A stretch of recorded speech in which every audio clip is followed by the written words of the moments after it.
Selamat pagi saudara-saudara sekalian semua. Mari kita menyiapkan hati kita. Kita mau datang kepada Allah kita yang sungguh luar biasa. Yesus yang kita sembah. Dia Tuhan yang layak kita puji dan kita sembah. Mari kita persiapkan hati kita. Kita mau datang ke hadiratnya. Kita mengundang Dia.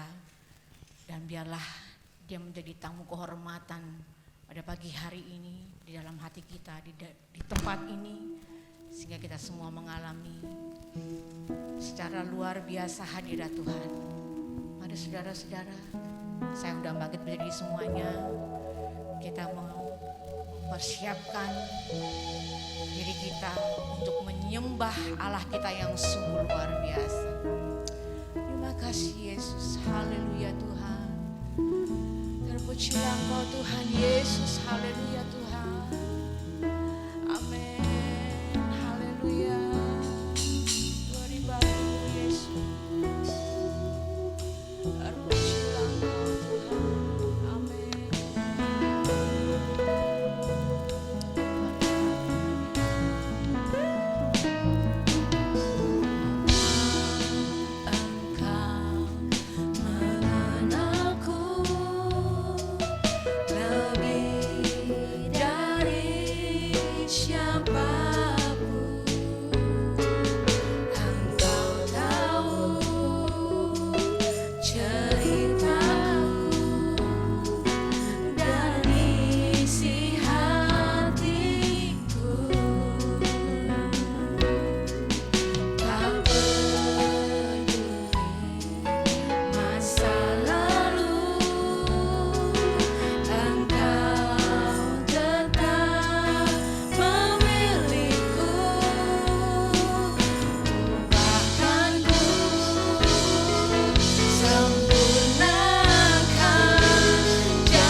Berseru kepadamu Yesus. Engkau tahu Tuhan Yesus, Engkau mengerti setiap kami.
Yesus, Allah yang setia.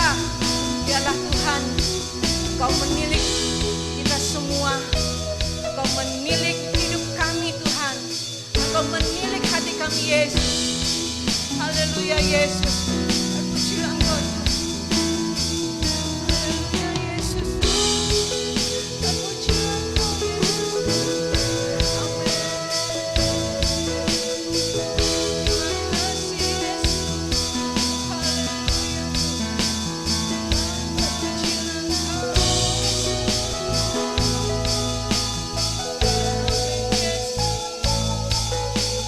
Terima kasih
percaya Tuhan. Amin. Haleluya Yesus. Ini aku percaya, tiada yang mustahil bagimu. Kuasamu, kuatanku, dan aku berharap kini aku berserah. Saya undang Ibu Gembala untuk doa awal ibadah kita.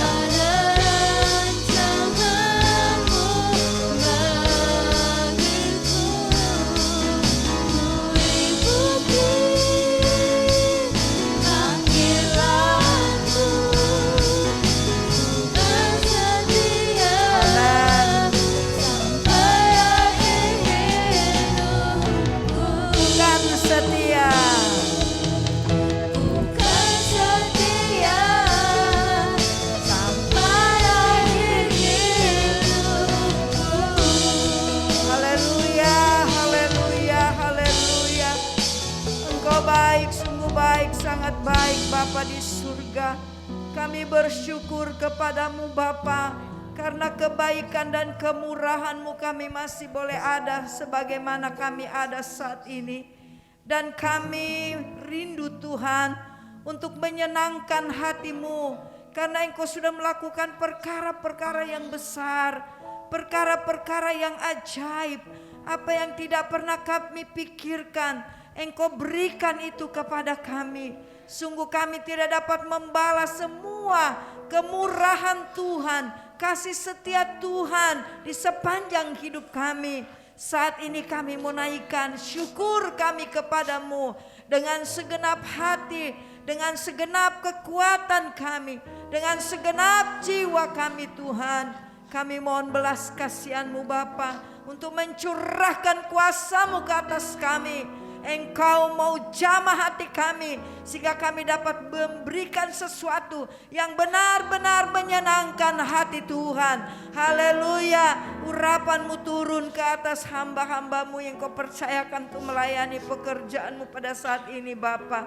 Mulai dari song leader, singer, pemain musik, pemain tamborin, bahkan hamba-Mu yang Kau sudah persiapkan untuk melayani pekerjaan-Mu, melayani firman-Mu.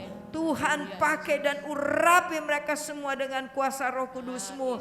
Demikian juga buat sidang jemaat Tuhan yang ada pagi hari ini. Kiranya Tuhan tolong kami semua supaya kami dapat memuliakan, membesarkan nama Tuhan. Biar Roh Kudus membuka hati-hati kami dan kami dapat menyenangkan Engkau. Terima kasih Bapa, kami serahkan ibadah kami dari permulaan, pertengahan sampai pada akhirnya ke dalam tangan kasih dan kemurahan Tuhan. Kami buka di dalam satu nama yang ajaib, dalam satu nama yang berkuasa, yaitu di dalam nama Tuhan Yesus Kristus. Haleluya.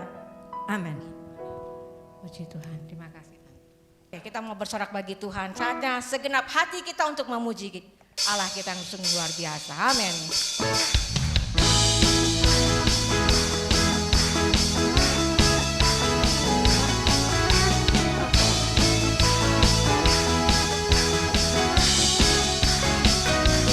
Segenap hati aku memuji, segenap jiwa aku bernyanyi, karena Roh-Mu ada dalamku, Tuhan.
Buat Allah kita, ya.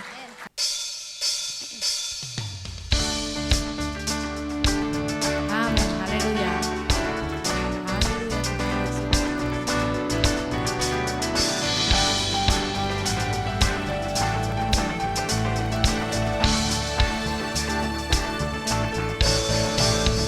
Tuhan baik di dalam hidupku, selalu setia sepanjang hidup.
semuanya kita nyanyi pujiannya sekali lagi ya. Kita mau belajar, amin.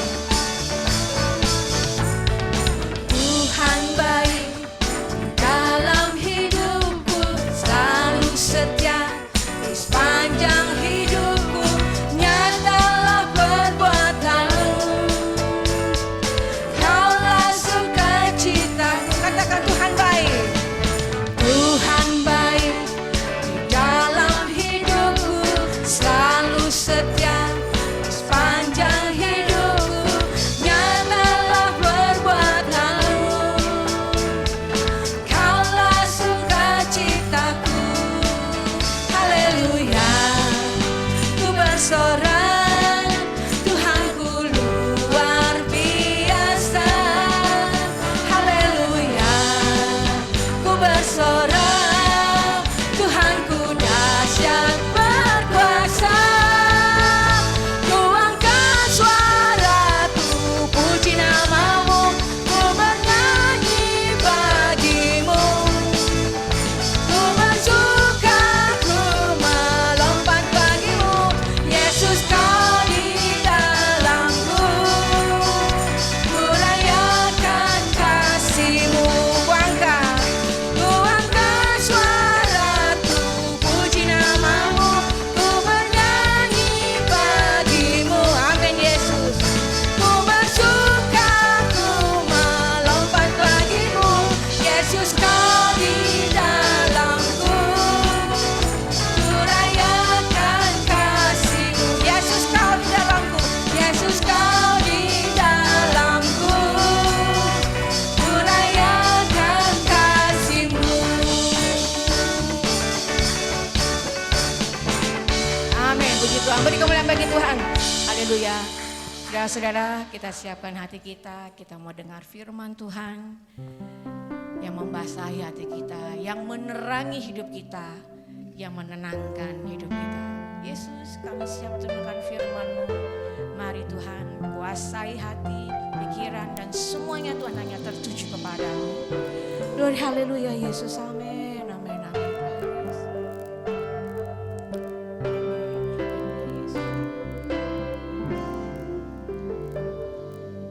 Kau hiasi kehidupanku dengan kemurahan-Mu.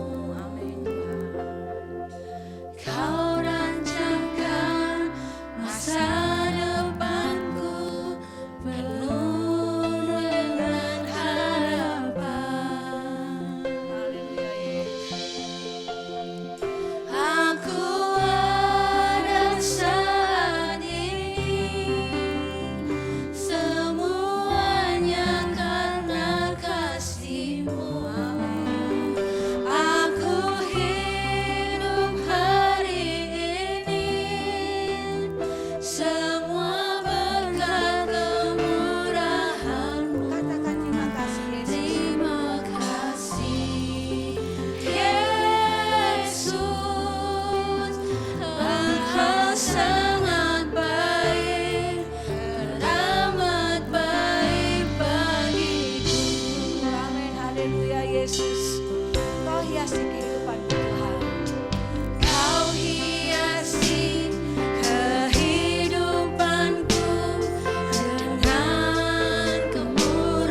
untuk doa firman Tuhan. Engkau sangat baik, Ibu Mariani, amat baik bagiku. Terima kasih Yesus, Engkau sangat baik, amat baik bagiku. Haleluya, haleluya, haleluya. Bapa yang bertahta dalam kerajaan surga, Bapa yang baik, Bapa yang kami puji di dalam nama Tuhan Yesus dan Juru Selamat kami.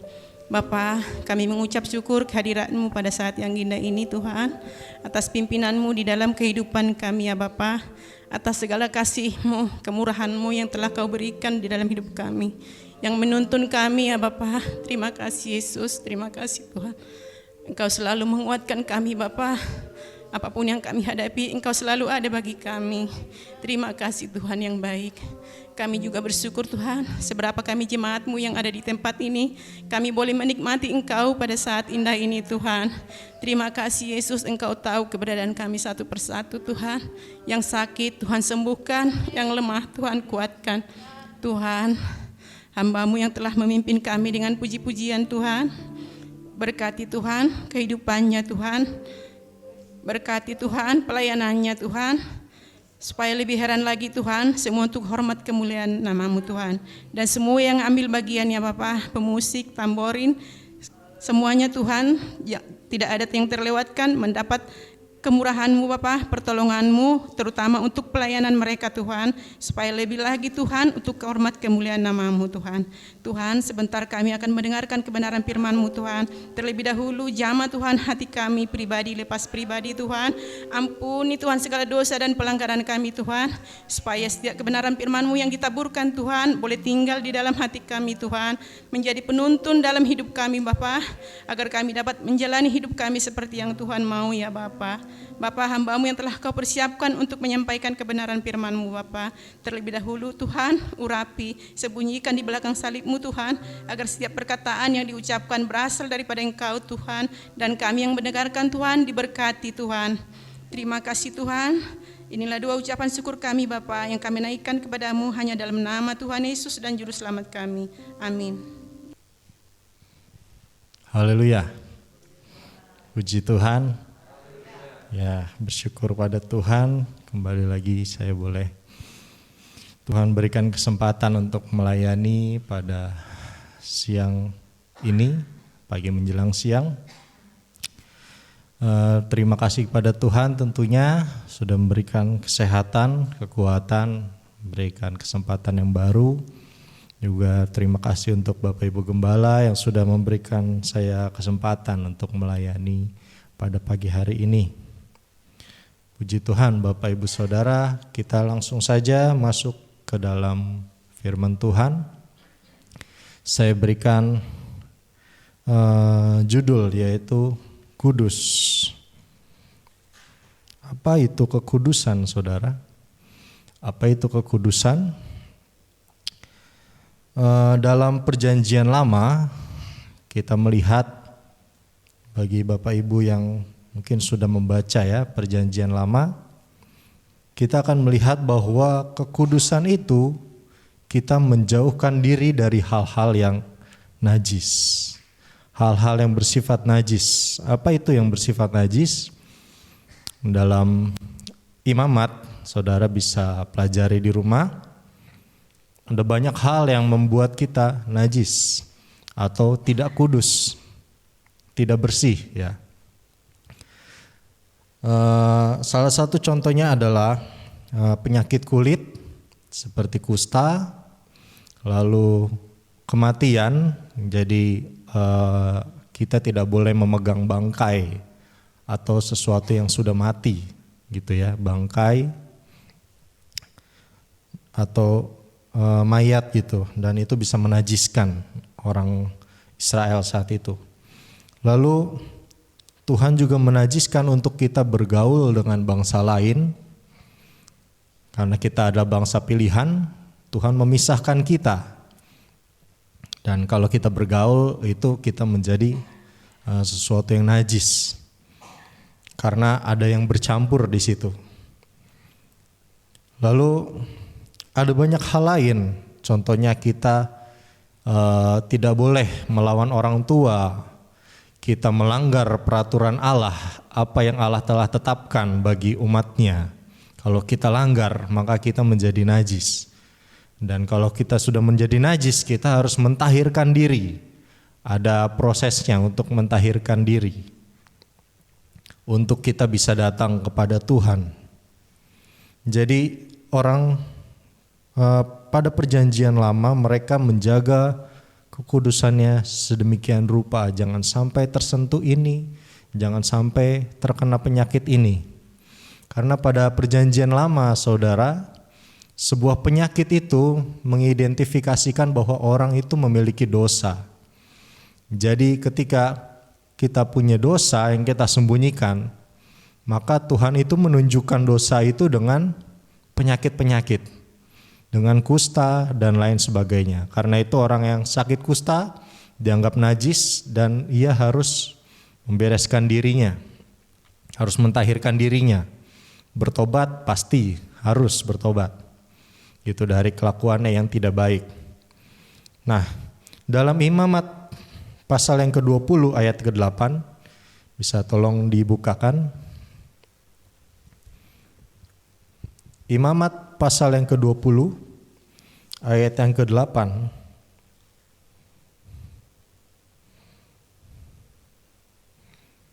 Ya, bacakan demikian. Demikianlah kamu harus berpegang pada ketetapanku dan melakukannya.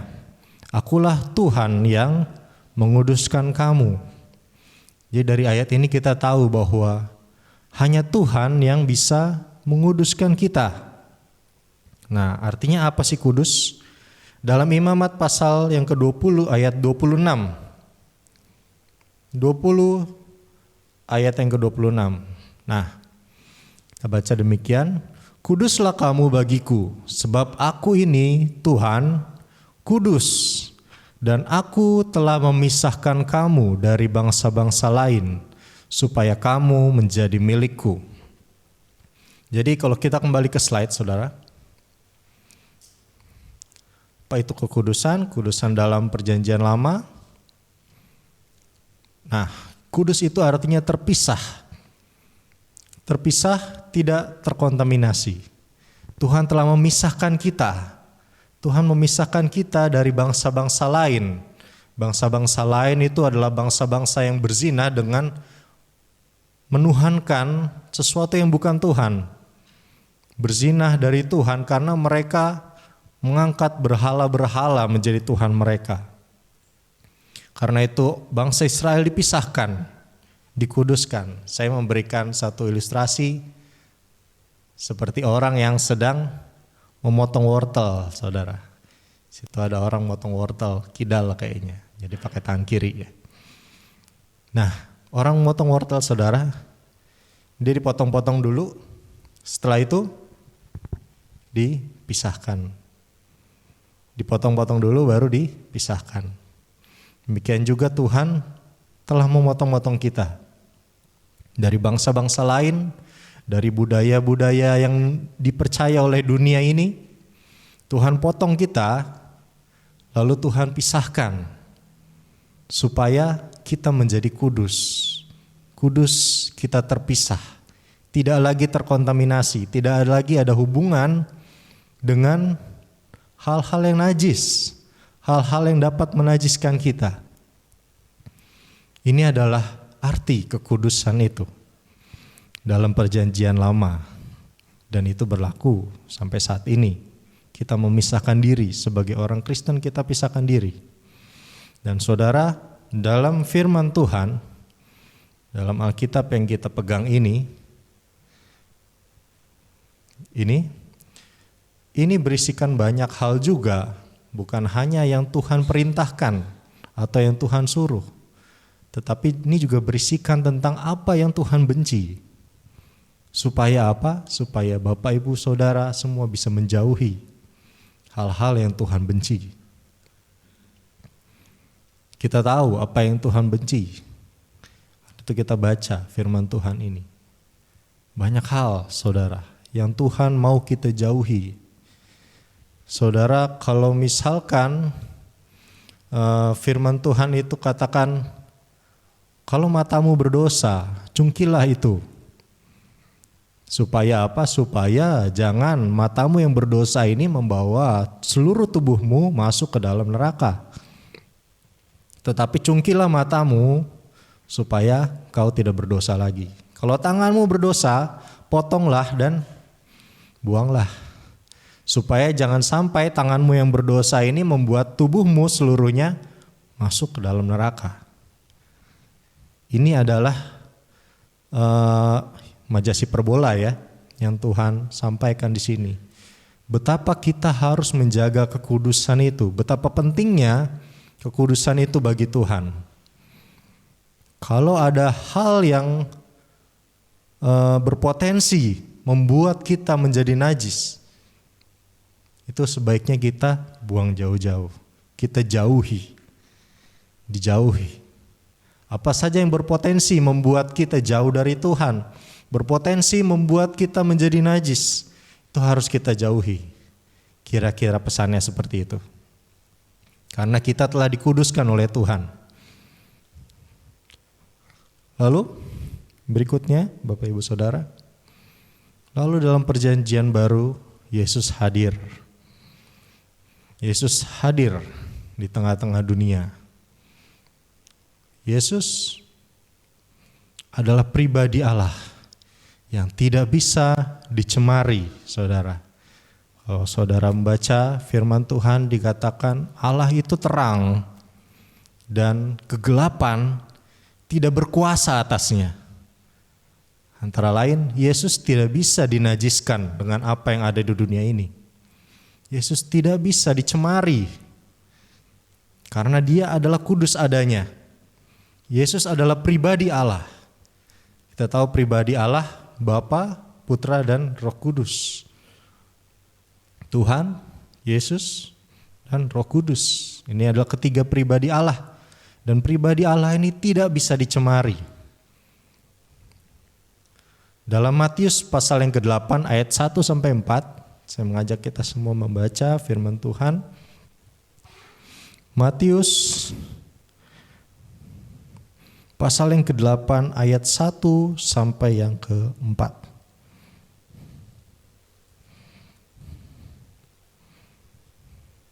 Ya.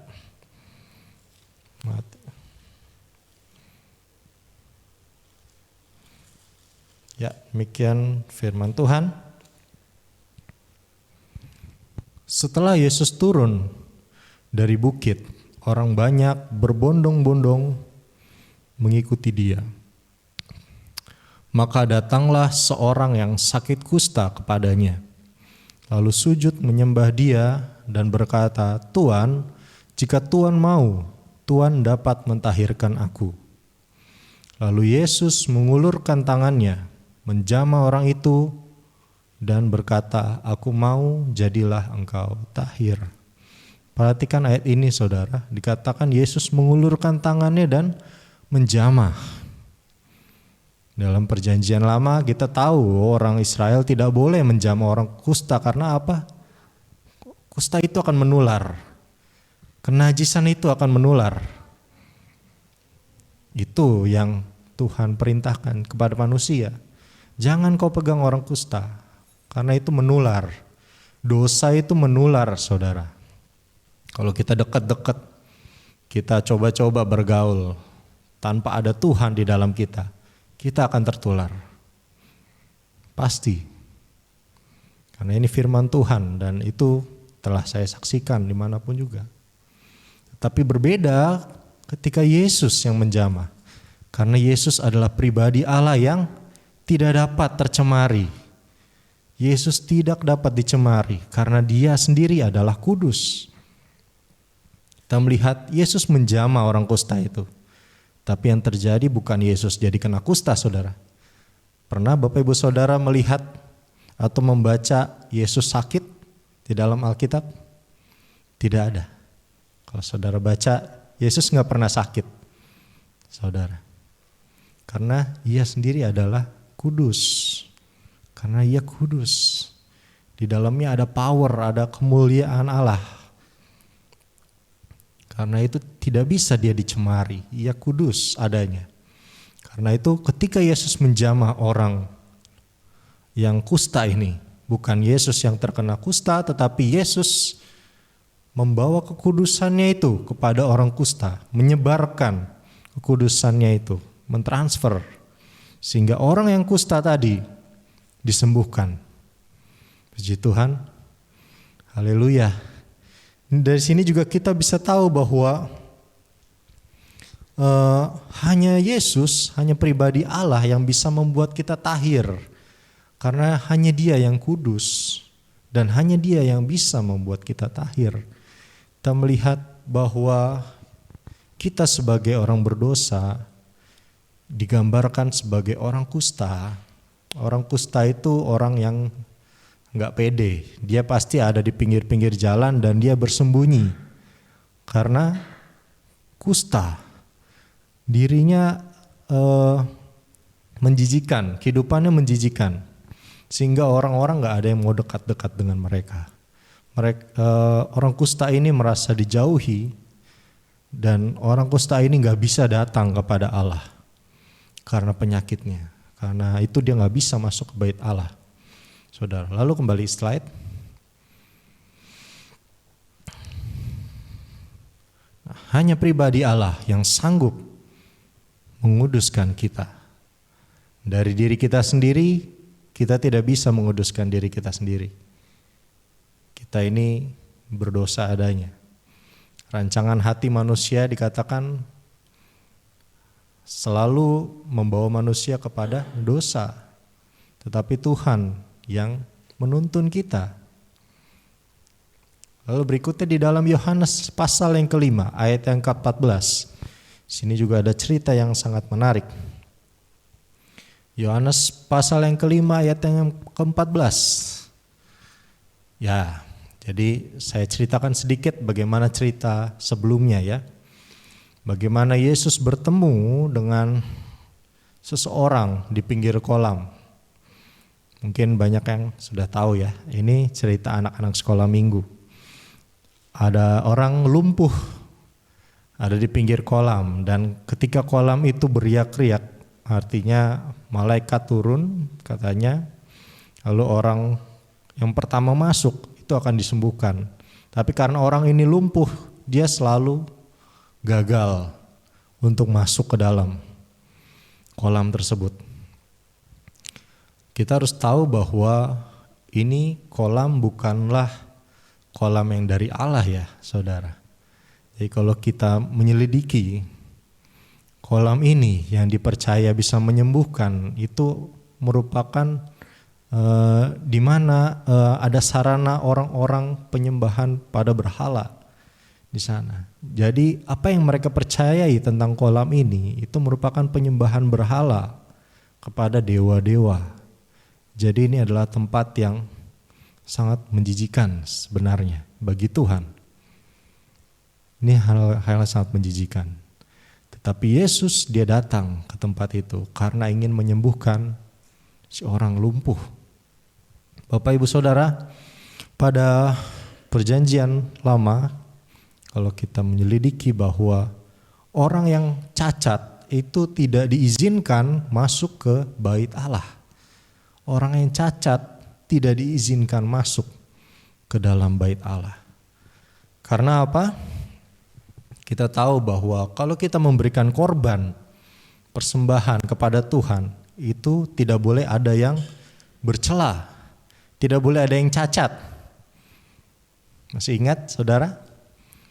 Ya, kalau kita memberikan persembahan, entah itu lembu, entah itu domba, entah itu burung, tidak boleh ada cacatnya. Karena kalau ada cacatnya, imam itu tidak akan mempersembahkan kepada Tuhan karena tidak layak dipersembahkan kepada Tuhan. Dan itu juga yang berlaku bagi orang-orang cacat. Orang-orang yang lumpuh, yang timpang kakinya, dia tidak diizinkan masuk ke bait Allah karena kecacatannya. Dia tidak bisa memberikan hal yang terbaik bagi Tuhan. Ini menggambarkan kita orang berdosa yang cacat secara rohani. Kita tidak bisa datang kepada Allah dengan kecacatan kita. Karena dosa itu akan terus menuduh kita. Dosa itu akan menuduh kita, mendakwa kita. Tapi luar biasa apa yang dikatakan Yesus. Kemudian Yesus bertemu dengan dia, ini setelah orang itu disembuhkan oleh Yesus. Yesus bertemu dengan dia di dalam bait Allah. Kita melihat luar biasa Tuhan. Setelah dia disembuhkan, orang itu gak pergi kemana-mana saudara. Gak pergi ke taman bermain, gak pergi ke keluarganya, tetapi ia pergi ke bait Allah. Mungkin orang ini sudah rindu datang ke bait Allah tapi tidak bisa karena lumpuh. Bapak Ibu Saudara, apakah ada orang yang ingin lumpuh terus? Saya rasa tidak ada. Tetapi kenyataannya banyak juga orang Kristen yang senang menjadi lumpuh terus. Artinya apa saudara? Dia tidak mau membereskan kelumpuhannya itu. Dia ada kekurangan, ada dosa yang disimpan dan dia tidak mau membereskannya karena sudah terlalu nyaman dengan dosa itu. Sehingga ia merasa tidak layak, merasa tidak cukup pantas untuk datang kepada Tuhan. Akhirnya mereka beribadah tetapi hanya sekedarnya saja. Karena ada dosa yang dia pertahankan, dosa favorit mereka. Terus pertahankan itu dosa. Dia tidak mau dikuduskan oleh Tuhan. Mereka datang dengan sia-sia saja, saudara. Karena itu perlu kita ditahirkan oleh Tuhan. Yesus berkata, engkau telah sembuh. Jangan berbuat dosa lagi, supaya padamu jangan terjadi yang lebih buruk. Yesus berkata demikian. Kalau Yesus telah mentahirkan kita, Bapak Ibu Saudara, itu kita dikuduskan kembali, kita disembuhkan, kita dilayakkan untuk kita datang ke bait Allah. Kita dilayakkan untuk kita berbicara kepada Tuhan, untuk kita berhubungan langsung dengan Tuhan. Tidak ada batas lagi, tidak ada beban lagi dalam hidup kita. Saudara, yang membebani kita untuk datang kepada Tuhan itu adalah dosa-dosa kita. Ketika Tuhan menguduskan kita, Tuhan melayakkan kita kembali, maka tidak ada lagi beban itu. Kita akan datang dengan bersukacita. Kita akan datang bersukacita. Karena Tuhan menguduskan kita. Dan pesan Tuhan, jangan berbuat dosa lagi. Jangan berbuat dosa lagi. Ini merupakan pesan yang sangat dalam bagi kita. Karena seringkali setelah Tuhan menguduskan kita, kita jatuh juga dalam dosa. Tetapi apa yang Yesus sampaikan ini menunjukkan bahwa Tuhan gak mau kita nyemplung lagi ke dalam dosa. Tuhan gak mau kita jatuh lagi kepada sesuatu yang najis, yang tidak berkenan kepada Tuhan. Kalau kita kembali ke slide. Dalam Matius pasal yang ke-7 ayat yang ke-6. Tolong bacakan.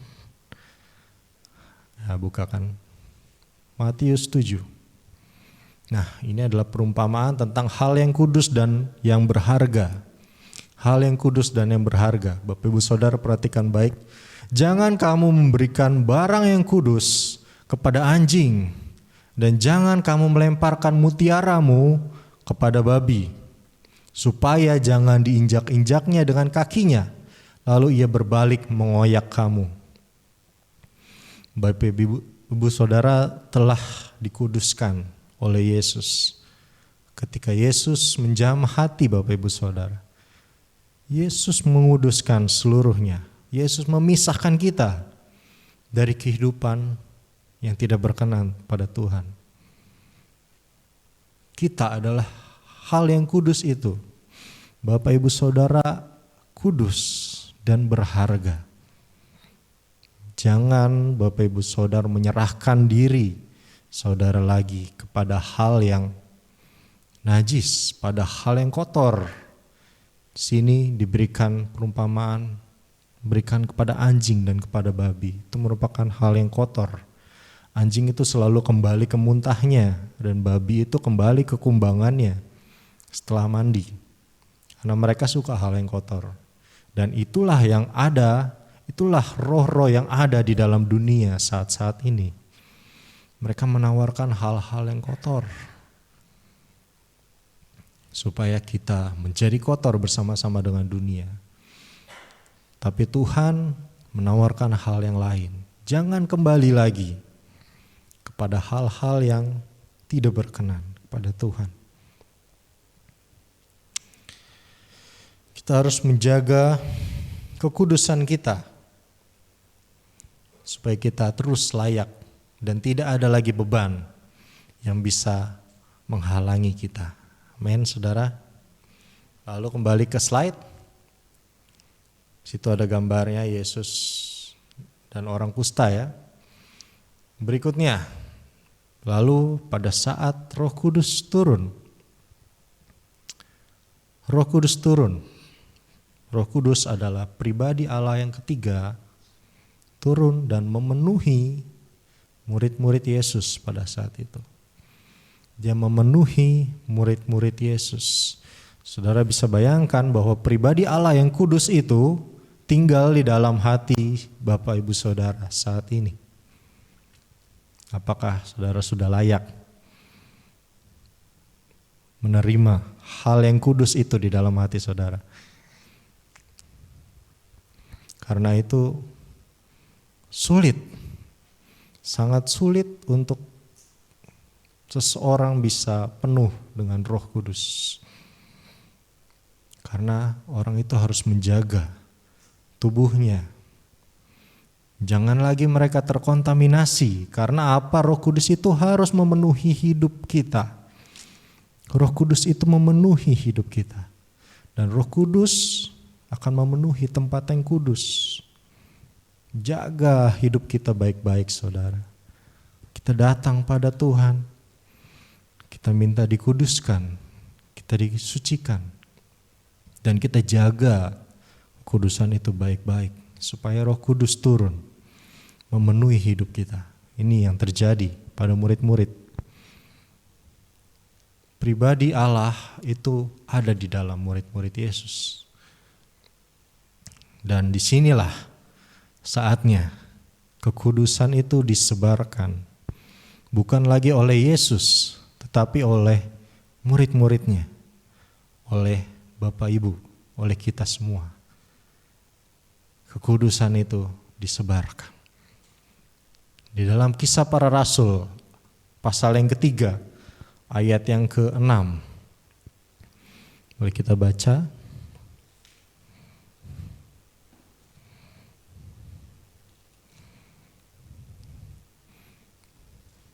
Kisah Para Rasul 3 ayat yang ke-6 berbunyi demikian. Tetapi Petrus berkata, emas dan perak tidak ada padaku, tetapi apa yang kupunyai kuberikan kepadamu. Demi nama Yesus Kristus orang Nazaret itu, berjalanlah. Bapak Ibu Saudara, ini menceritakan tentang ada orang lumpuh yang mengemis di luar bait Allah. Saudara bisa melihat kesamaannya dengan apa yang terjadi pada apa yang dibuat oleh Yesus. Apa yang terjadi di Kisah Para Rasul mirip.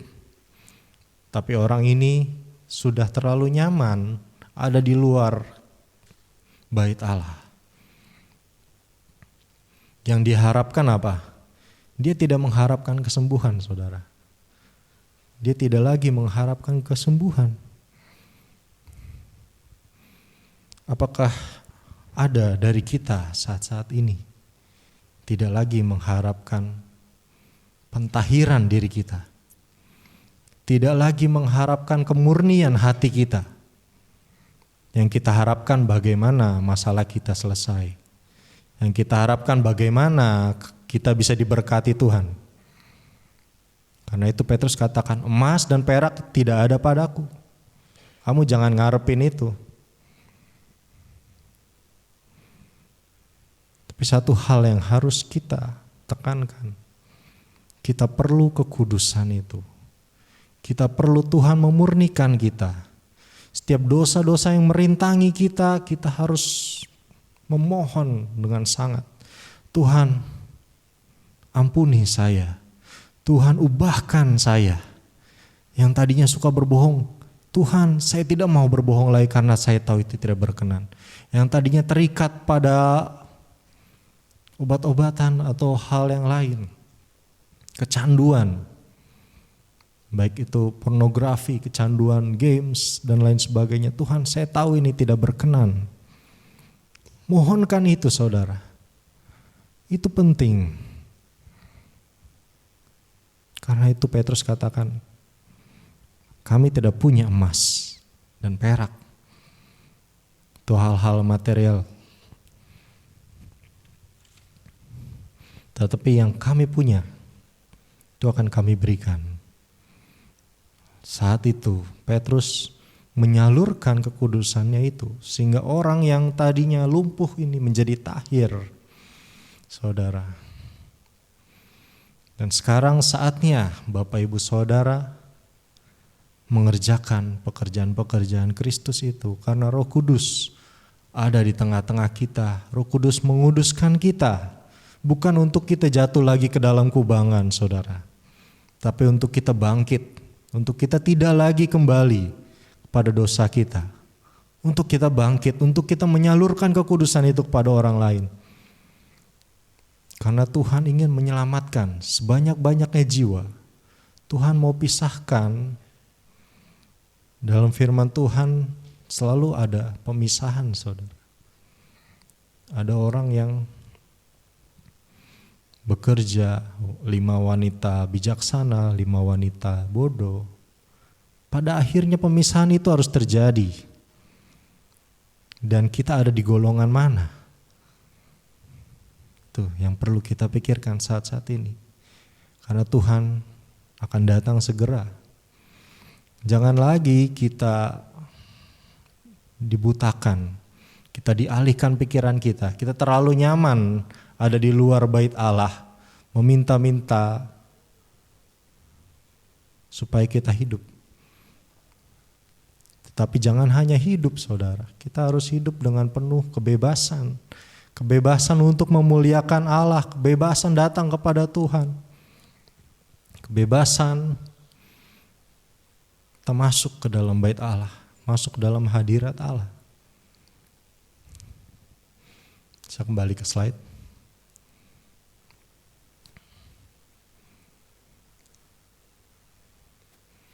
Kesimpulannya, saudara.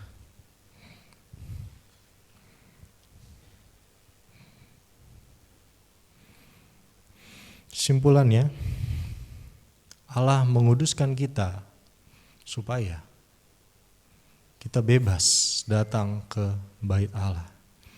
Tidak ada lagi rasa tertuduh. Tidak ada lagi rasa tidak layak. Kita bebas karena Tuhan sendiri yang menguduskan kita. Kekudusan itu tidak dikerjakan oleh Bapak Ibu sendiri, tetapi Tuhan yang menguduskan. Tuhan yang memisahkan kita. Karena itu Bapak Ibu Saudara,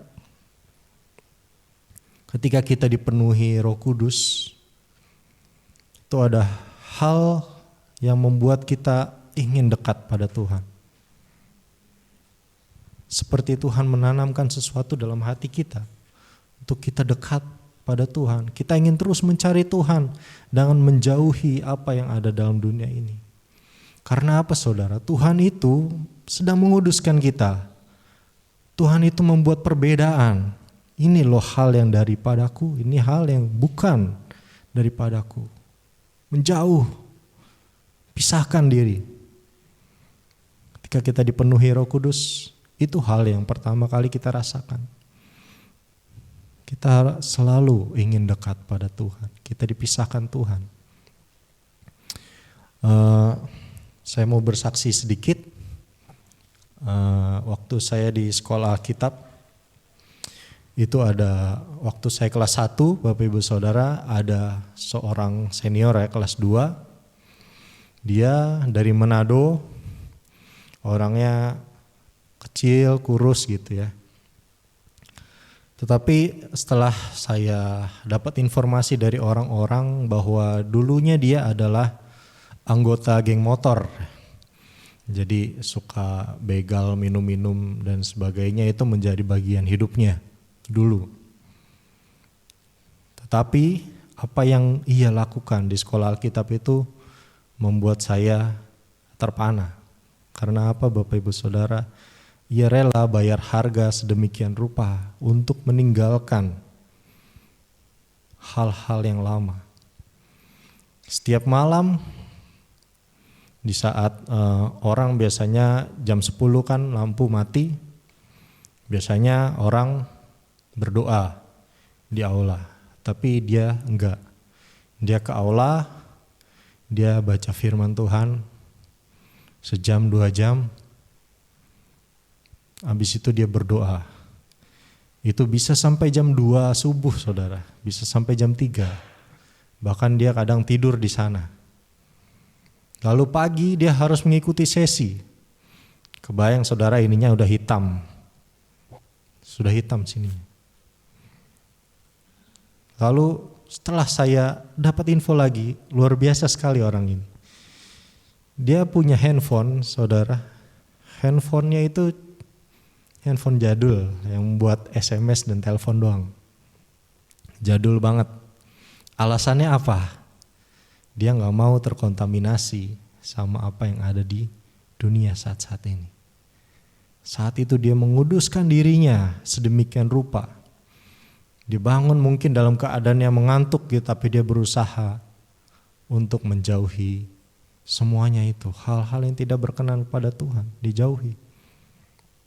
Dan ketika kelulusan ya, ketika kelulusan, saat itu saya dengar dia baru ganti handphone.